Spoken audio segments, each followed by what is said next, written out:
নমস্কার বন্ধুরা, সুবচনের সাহিত্য সভায় আপনাদের স্বাগত জানাই।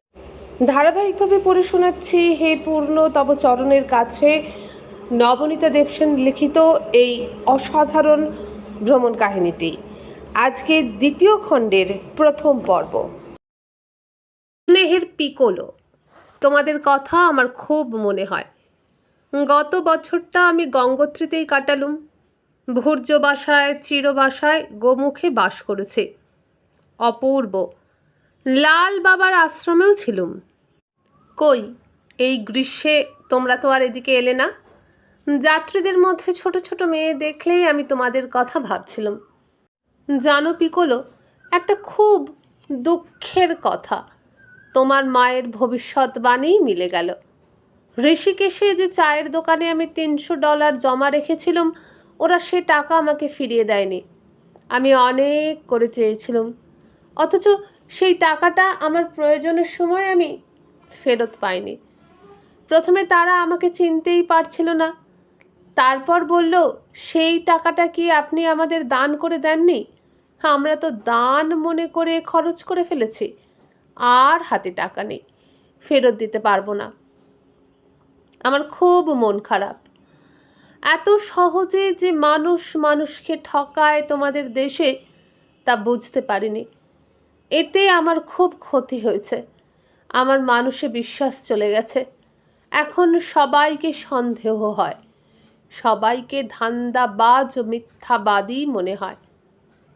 এতে আমার টাকা কড়ি কত রক্ষা করতে পারছি জানি না, তবে মনের শান্তি রক্ষা পাচ্ছে না।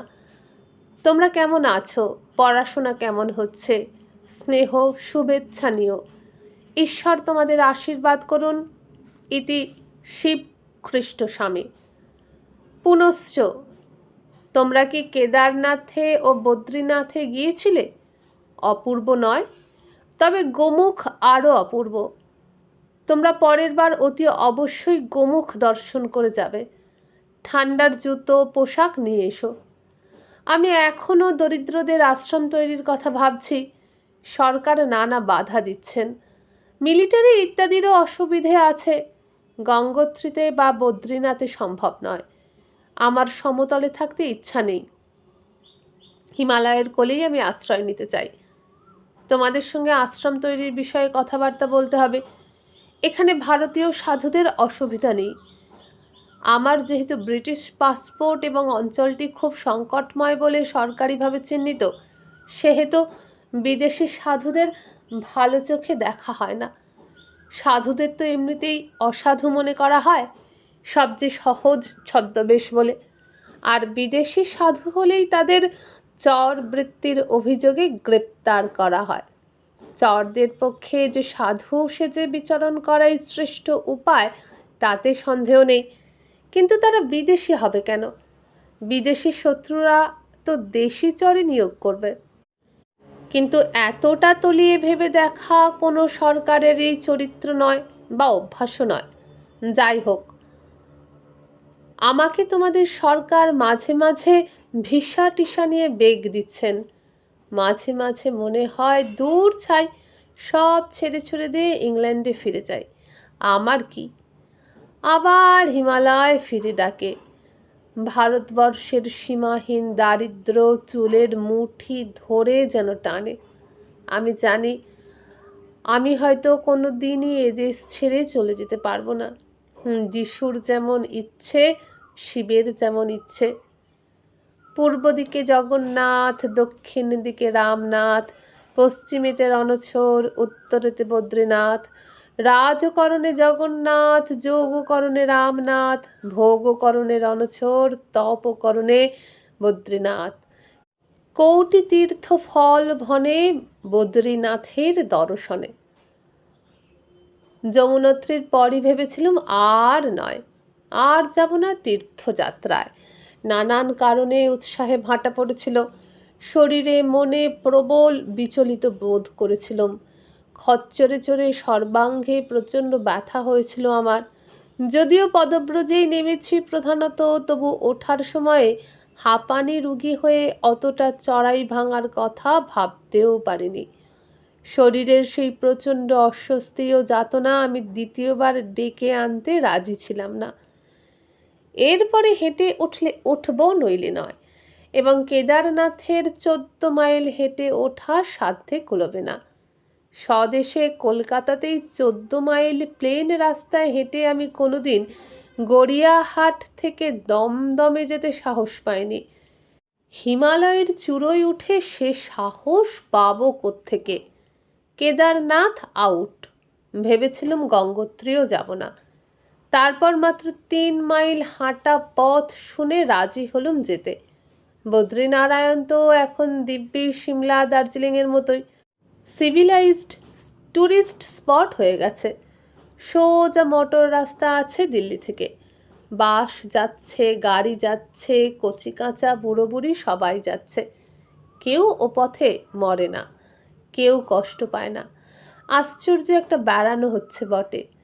PRO বন্ধুর গাড়ি ড্রাইভার ফ্রি ধার পেয়েছি, আর রাজার হালে ঘুরে বেড়াচ্ছি 4 ধাম। আমার আর এক বন্ধু তার শ্বশুর শাশুড়ি বউ ছেলে নিয়ে এই রকমভাবে ঘুরে গিয়েছিল এক ব্যাংকের পাবলিক রিলেশনসের সঙ্গে।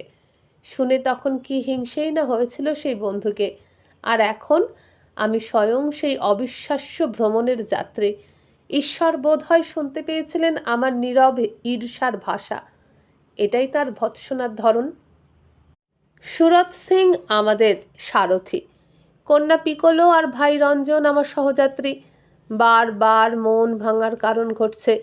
যমুনেত্রীতে আমাদেরই সাক্ষাৎ সঙ্গিনী এক বৃদ্ধা পাঞ্জাবিনী বর্ষায় পা ফসকে ঘোড়াসদ্ধ সহিষ্ণুদ্ধ 2000 ফুট খাদের অতলে পড়ে তলিয়ে গেলেন। এইভাবেই শুনলুম আগের দিনই গেছে একটি পঞ্চদশী কন্যা। গঙ্গোত্রীর পথে বারবার অকৃতকার্য ব্যর্থ মনস্কাম বৃদ্ধ তীর্থযাত্রীদের মৃতদেহ শয়ান দেখেছি, যাদের তীর্থযাত্রাটি সম্পূর্ণ হয়নি, কিন্তু পুণ্যের অংশটা হয়েছে 100-100। সিধেই স্বর্গলাভ এখানে মরলে। যমুনোত্রীর রাস্তাটা প্রচণ্ড চড়াই এবং সংকীর্ণ এবং দুর্গম।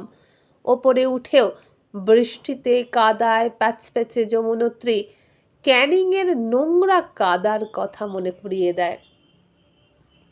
হিমালয়ের 4-4টে গ্লেশিয়ার ঘেরা শিখর যমুনোত্রী যদিও প্রাকৃতিক সৌন্দর্যে উদ্দাম, বন্য এবং তুলনাহীন, এবং খরচের পিঠে চড়ে সেই পার্বত্য পদযাত্রাও যন্ত্রণাদায়ক, বন্য ও তুলনাহীন।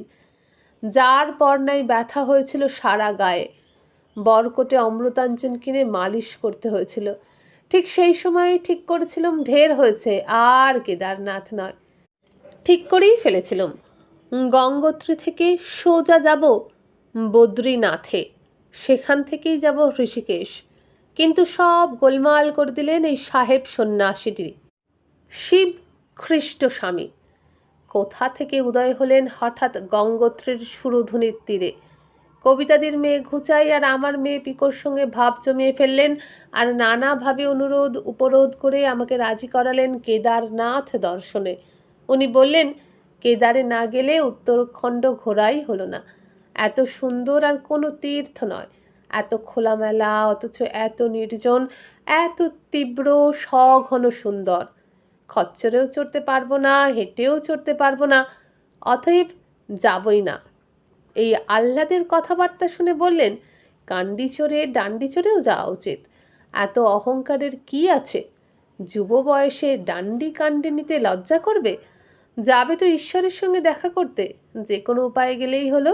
সেখানেও যৌবনের দম্ভ, একটু বিনয় নেই। শিব খ্রিস্ট স্বামীর বকুনি খেয়ে স্থির করলুম সত্যিই তো যেতেই হবে। 4 ধাম করতে এসে 3 ধাম করে ফিরবো গায়ের ব্যথার ভয়ে? আমি কি উন্মাদ? মানুষে কত কষ্ট করেই আসতো এককালে, এখনও আসে, কিন্তু তাদের মধ্যে পূর্ণার্জনের যে স্পৃহা ছিল, আমার মধ্যে তো সেটা নেই। যা আছে তা হলো সৌন্দর্য তৃষ্ণা। তার জন্য কষ্ট করা আর ভগবানের জন্য কষ্ট করা তো এক ব্যাপার নয়। খ্রিস্টান সন্ন্যাসী শিব খ্রিস্ট স্বামীর তীর্থযাত্রা আর আমার হিমালয় ভ্রমণের স্বাদ গন্ধ আলাদা হতে বাধ্য। প্রথমত, আমার হিমালয় আর একজন ইংরেজের হিমালয় এক নয়। আজন্ম হিমালয় আমাদের মজ্জার মধ্যে, রক্তের মধ্যে প্রবেশ করেছে। হিন্দু ধর্মে হিমালয়ের ভূমিকাটি প্রবল। কি সংস্কৃত শাস্ত্রে, কি বাংলার লোকাচারে, লৌকিক গাথা গল্পে এবং ধ্রুপদী সাহিত্যে, সর্বত্রই হিমালয়ের সঙ্গে আমাদের নারীর বন্ধন। অথচ আজ শিব খ্রিস্ট স্বামী আমাকে হারিয়ে দিয়েছেন হিমালয়কে ভালোবাসায়। সাগর পাড়ের এই ম্লেচ্ছ জবন সন্ন্যাসী খ্রিস্টান হয়েও কেদারনাথকে ভালোবেসে ফেলেছেন মনে প্রাণে। শিব খ্রিস্ট স্বামী বলেছিলেন সেই বছরটা শীতে গ্রীষ্মে উনি গঙ্গোত্রী অঞ্চলেই কাটাবেন, গোমুখে থাকবেন। পরের গ্রীষ্মে যদি যাই আবার দেখা হবে। পরের গ্রীষ্ম এসে গেছে। আমি তো গেলুম ম্লেচ্ছ দেশে সভা সমিতির কাজে, 7 সমুদ্র পাড়ি দিয়ে ডানা মেলে। ফিরে এসে দেখি 1 বছর পরে শিব খ্রিস্ট স্বামী ঠিক চিঠি লিখেছেন পিকোকে, কই তোমরা তো আর এদিকে এলে না। Generation gap. আজ থেকে 50 বছর আগে মানুষ নিজের শ্রাদ্ধ নিজে করে উত্তরাখণ্ডের তীর্থযাত্রায় বেরোতো। পথ ছিল এত দুর্গম, ঘরে ফেরার কোনো নিশ্চয়তা ছিল না। এখন লাক্সারি বাস সোজা চলে যায় বদ্রীনারায়ণের পদতলে। নেহাত বাসে বসে বসে কেদারনাথের শ্রীচরণে পৌঁছানো যাচ্ছে না এখনো, তাই সেই পথে প্রকৃতির রূপ ও যৌবনের মোহ এখনো কিছুটা রক্ষা পেয়েছে। বদ্রীনারায়ণের অবস্থা দাঁড়িয়েছে স্বামীর কাছে 8 পৌরে রূপসী গৃহিণীর মতো। রূপটা চোখ ঝলসানো হলেও সহজলভ্য বলে স্বগৃহে তার মূল্য নেই। এই যদি উঠতেও হতো প্রাণ হাতে নিয়ে ইষ্ট নাম জপতে জপতে, পায়ে হেঁটে কি খচ্চরে চড়ে, তাহলে ব্যাপারটা পাল্টে যেত। কাহারে হেরিলাম, আহা এ কি স্বপ্ন, এ কি মায়া বলে আর্তনাদ করে উঠতাম। যেহেতু আরাম করে গাড়িতে বসে বসে ঘুমিয়ে ঘুমিয়ে মাইলের পর মাইল উঠছি, কষ্টে সৃষ্টি চক্ষু মেলে খানিক দয়া করেই বুঝে ফেলে ছড়িয়ে দেখছি, খানিক দেখছিও না। ভারী তুষার নদীর তলে তলে তরলা অলোকানন্দার অসামান্য লীলা, তার তীব্র অবাধ্য স্রোত সত্যিই তুলনাহীন। কিন্তু বিনাশ্রমে পাওয়া যায় বলে এর দাম মানুষের কাছে কমে গেছে। আস্তে আস্তে মারোয়ারিদের ভগবত ভক্তির এবং দৈহিক ওজন বৃদ্ধির কল্যাণে কোনো তীর্থই আর দুরধিগম্য থাকছে না। তার উপর মিসেস গান্ধীর ভক্তিমতী হৃদয় যুক্ত হয়ে সর্বত্রই এখন হোলি প্যাডের অস্তিত্ব রয়েছে। শুনেছি কেদারনাথ বদ্রীনাথ মন্দিরের পথ যেদিন বন্ধ হয় আর যেদিন খোলে, দুদিনই হেলিকপ্টারে চড়ে বিড়লা মুন্দ্রা মহোদয়েরা নাকি সশরীরে উপস্থিত হন পুরোহিতের প্রথম ও শেষ আশীর্বাদ গ্রহণ করতে। আর্মির মোটর পথ বছরভর তৈরি আছেই। বড় বড় অফিসারেরা মোটরে যান, মন্ত্রীরা যান উড়ে, আর ছোট অফিসারেরা বাসে চড়ে। আর আমার মতো 2-1 ভাগ্যবতী ভক্তিমতীর জন্য গাড়ি যোগান ভগবান। কিন্তু ভগবান পিকোলোকে এবং রঞ্জনকেও কেন যে গাড়ি জুগিয়েছেন সেইটা অবশ্য আমি বুঝতে পারিনি। ওরা সমানে এই যাত্রাপথে নানা জাতীয় বাধা বিঘ্ন তৈরি করছে। ভক্তির তো পরাকাষ্ঠা দুজনের মধ্যেই দেখা যাচ্ছে, এবং সৌন্দর্য পিপাসা যা কিছু তা ওই ঝর্ণার জলেই মিটে যাচ্ছে। আর কিছু পথশোভা দেখাতে চেয়ে ভাত ঘুমে ডিস্টার্ব করলেই মামা ভাগ্নির যারপরনায় বিরক্তি। ভোরে উঠে রওনা হওয়াটা নেহাতি আমার খামখেয়ালি অত্যাচার। এই কি ওরে সবুজ ওরে আমার কাঁচা, এরাই তো আধমরা। এত সত্ত্বেও আমাদের যে কোনো রকম আধখানা যাত্রা সুসম্পন্ন হয়েছে তাতেই আমি খুশি। গঙ্গোত্রী থেকে আমরা ফিরে এলাম উত্তর কাশীতে। এবারে আর সেই বাজার মধ্যস্থ টুরিস্ট লজে না উঠে অন্য টুরিস্ট লজে চলে গেলাম। সেখানে এখন আর তত ভিড় নেই, বলতে গেলে সিজন ওভার। চন্দন সিং। একটা বড় ঘর পেলুম, 4টে খাটওয়ালা, পাশেই সার স্নানঘর। ডরমিটরি আসলে এটা, কিন্তু লোকজন নেই। চন্দন সিং বলে একটি গারোয়ালি যুবক আমাদের সেবক এ ঘরে। জানলা দিয়ে সামনেই দেখা যাচ্ছে গঙ্গার উত্তাল গৈরিক তরঙ্গ, আর জানালা বন্ধ করলেও শোনা যাচ্ছে জলস্রোতের গর্জন। সামনেই সবুজ হিমালয়। এখান থেকে কোনো হিমশিখর দেখা যায় না। পাহাড়ের গায়ে অনেক ছোট বড় মন্দির দেখা যাচ্ছে। ঘণ্টাও শোনা যাচ্ছে আরতির। ঘরটি ভারী পছন্দ হয়ে গেল। বাথরুমে জল নেই, 2 টাকায় 1 বালতি কিনতে পাওয়া যাবে। চন্দন সিং হঠাৎ বললে, আমাকে সঙ্গে করে নিয়ে চলুন না মেমসাব, আমি রান্না বান্না সব জানি, পাহারাও দিতে পারি। बर्तन मलना, प्रेस करना, सब कुछ आता है मुझको। पियोनेर काज पारी, क्लास 10 तक स्कूल में पढ़ा, अंग्रेजी भी पढ़ लेता हूँ, हिंदी भी। অবাক হয়ে বলি, সরকারি চাকরি ছেড়ে তুমি কেন যাবে? উত্তরে শুনলুম চন্দন সিংয়ের চাকরিটা সরকারি নয়, টেম্পোরারি সার্ভিস। এই অঞ্চলের সব সরকারি ট্যুরিস্ট লজই এইভাবে চলে। গঙ্গোত্রীতেও দেখেছিলাম কেবলমাত্র কেরানিবাবুরই পাকা চাকরি। 6 মাস উত্তরকাশীতে থাকেন, 6 মাস গঙ্গোত্রী লজে। আর সব কটি ছোকরা টেম্পোরারি লোকাল এমপ্লয়ি, ওখানেই তারা চাকরি করে। বছরে 6 মাস এমপ্লয়ি, 6 মাস বেকার। কখনো নিচে গিয়ে কাজকর্ম করে, কখনো নিচে গেলেও কাজ পায় না। চন্দন সিংয়েরও তেমনই সিজনাল এমপ্লয়মেন্ট। যাত্রীদের সঙ্গে দিল্লি, বোম্বাই, কলকাতা ঘুমনে জানা মাংতা, কেউই ওকে নেয় না। অথচ এই বছরেই তো মারোয়ারি বাবুরা নিয়ে গেছেন ওর বন্ধু দান সিংকে। দান সিং চিঠি লিখেছে দিল্লি থেকে, খুব ভালো আছে, ওকেও যেতে বলেছে। কিন্তু কেমন করে যাবে চন্দন সিং? উত্তরকাশীর বাইরে কোথাও যায়নি সে, কেউ নিয়ে গেলেই চলে যাবে। মেম সাব, লে চলোগে সাথ মে মুঝকো? খুব মন খারাপ হয়ে যায়। আমার সঙ্গে কেউ যেতে চাইছে, অথচ আমি নিয়ে যেতে পারছি না। এই উপলব্ধিটা অক্ষমতার, এবং তার স্বাদ ভালো নয়। চন্দন সিংয়ের সঙ্গে গল্প করতে করতে আমি ধোপার বোঝার সমান কাপড় কাচলুম। এই কদিনে তো কাপড় কাচার সময় হয়নি। এখানে জোরালো গঙ্গার হাওয়ায় রাতের মধ্যেই সব খটখটে হয়ে শুকিয়ে গেল, এমনকি পিকোর লিভাইস পর্যন্ত। আজ খেতে বেরোতে ইচ্ছে করলো না। রঞ্জন একাই বেরোলো। পিকোটা বমি করেছে খুব, ওর শরীর ভালো নেই। গঙ্গার বাতাস খেয়ে ঘুমিয়ে রইল। আমি বারান্দায় দাঁড়িয়ে অন্ধকার পাহাড়ের গায়ে তারার মতো আলোর শোভা দেখতে লাগলুম অনেক রাত পর্যন্ত। ভাই চন্দন সিং, তুমি ভুল লোককে মুরব্বি ধরেছ। আমি তোমার বন্ধুর মারোয়ারি মনিবের পাদনখকণার তুল্য রোজগারও করি না।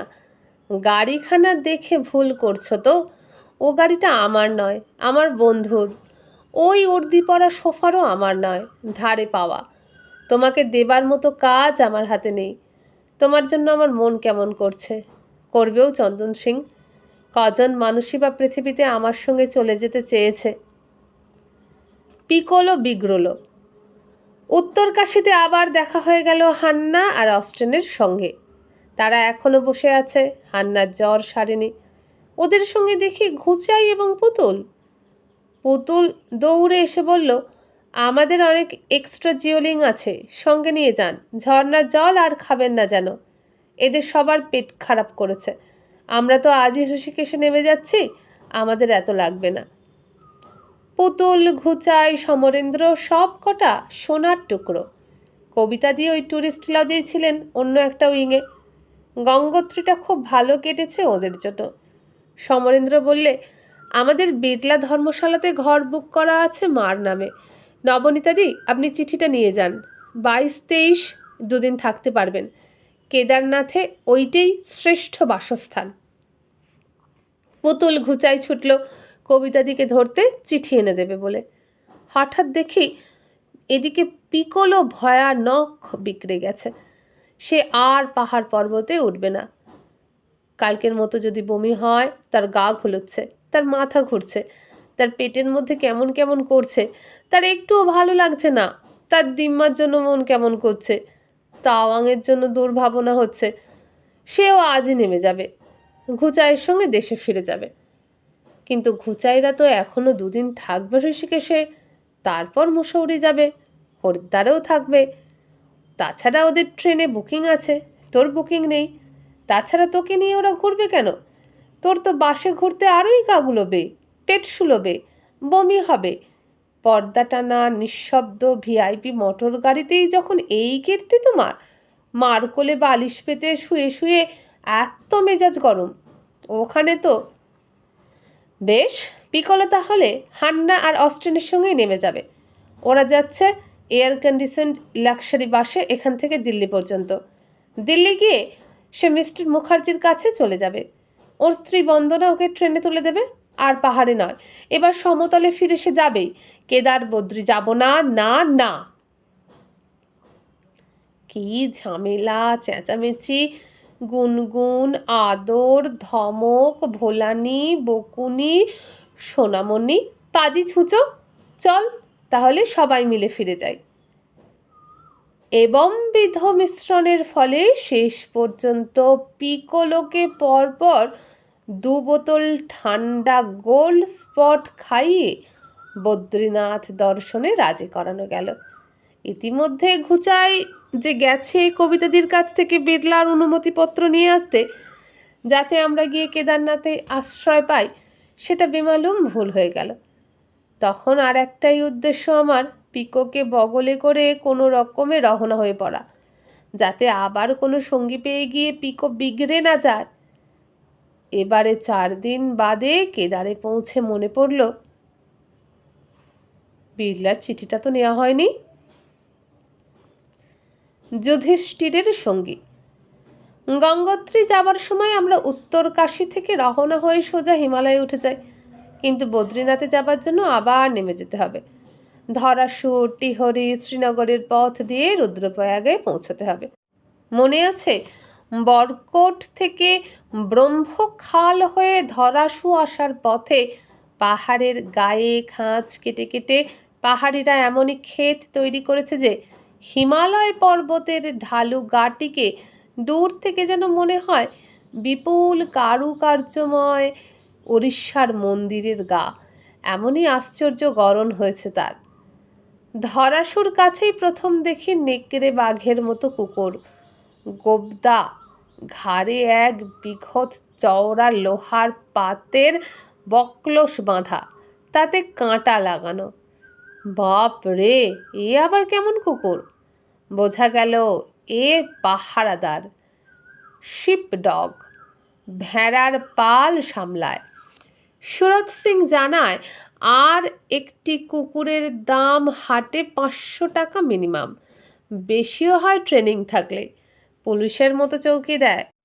গলার কলারটি কেন লোহার, এবং তাতে কাঁটা বসানো কেন, এবং অত চওড়া পুরো ঘাড় জোড়া কেন?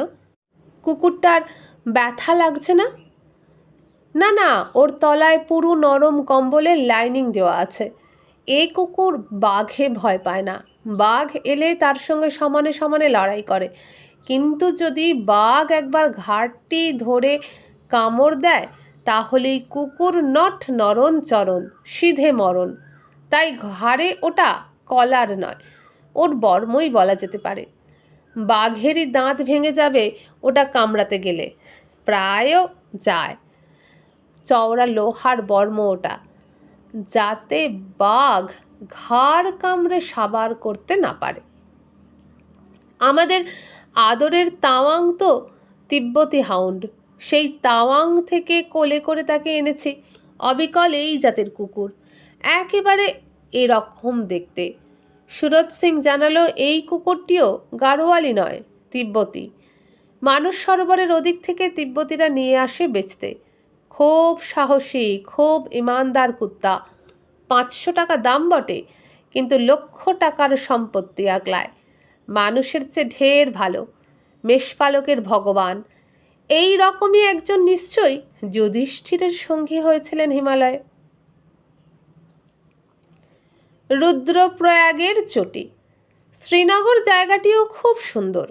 যদিও সেটা কোনো প্রয়াগ নয় এবং নিচের দিকে বলে অন্যান্য জায়গার তুলনায় একটু গরমও। তবে টিহরির মতো নয়। টিহরি গরমে সে হলো শিহরি। রুদ্রপ্রয়াগে এসে আমরা থামলুম। বেশ ক্লান্ত লাগছে শরীর। গাড়ি কিছুটা ভুল রাস্তায় চলে গিয়েছিল, তাই রাত্রি হয়ে গেছে। আমার সঙ্গে গুচ্ছ গুচ্ছ চিঠি। কালী কমলিওয়ালার ধর্মশালার জন্য এক গুচ্ছ আর সরকারি অতিথিশালার জন্য আর এক গুচ্ছ। কালী কমলিওয়ালা বহু গাড়ি ও 3টি টুরিস্ট বাসের যাত্রীতে পরিপূর্ণ। স্থান নেই। রঞ্জন ফিরে এলো। সরকারি অতিথিশালাতেও কোনো ঘর বাকি নেই, তবে ডরমেটরিতে 3টি সিট মিলতে পারে। মহা উল্লাসে তক্ষুনি তাই বাগিয়ে ফেলি। এরপরে এটাও নাও মিলতে পারে। রুদ্রপ্রয়াগের টুরিস্ট লজটি ঠিক নদীর ধারে। প্রচণ্ড বেগে নদী ধাইছে ঘুরতে ঘুরতে।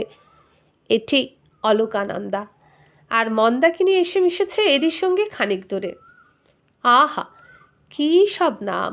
অলকানন্দা, মন্দাকিনী, যে কোনো একটি নামের সঙ্গে দেখা হলেই মনে প্রাণে পরিপূর্ণ হয়ে যায়।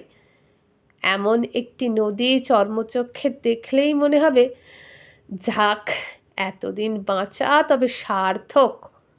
রুদ্রপ্রয়াগে এমন 2টি নদীর সঙ্গম। যে ঘরে আমাদের পাশাপাশি 3টে খাট বিছানা দেওয়া হয়েছে, সেই ঘরে আরও 17টি শয্যা আছে। একটিই আজ শূন্য।